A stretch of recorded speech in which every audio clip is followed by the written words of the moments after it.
transportbytrackgear.com, and this video is going to be a supplement to the Hotbodies race bodywork install video that we just got finished with yesterday. When we were installing the tail, right, I spoke about leaving this seat pan retainer in place, okay? Your factory seat bolts into these nuts right here. This obviously bolts to your subframe. This, with the Hotbodies race bodywork tail, I feel is a pretty important point because it closes the gap between the seat pan, right, and the subframe. It also helps to hold your battery in place so it's not bouncing all around. Okay, so in the end, I really believe it's best if this piece is left in there. And my initial idea was, if you're gonna make it a race bike only, to just go ahead and basically trim this right along the subframe. You could do that.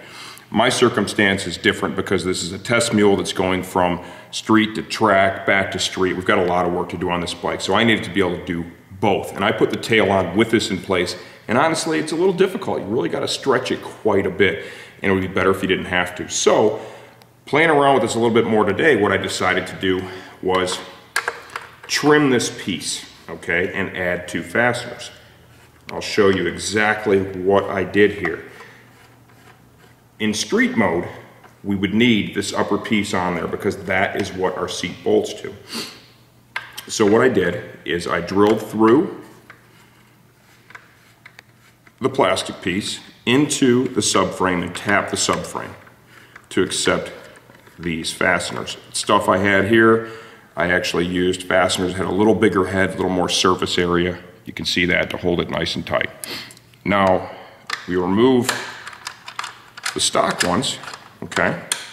And remember, all this is doing is holding the seat down. Your butt's on the seat, so it's all downward pressure, right? You're not really gonna be ripping this off of here because you do lose a little bit of structural integrity because I cut it right here along this line.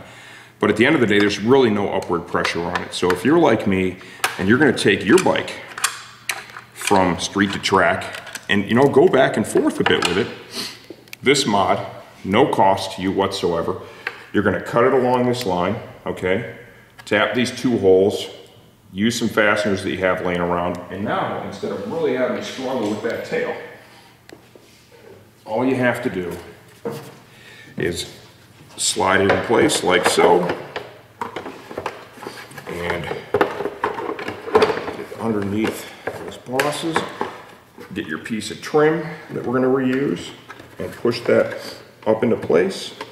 And now you're not pulling it over that big lip that was there, okay? So all you have to do is now just get it past the pieces on the subframe. And if you watch the other video, you can see that was like 500 times easier. It goes right on. If you're at the track and you need to get it off to service something, right, it's about that difficult to get it off.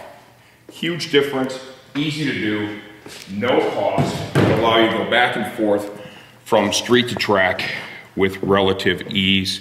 This is our supplement video to our Hotbodies race bodywork install on Brown.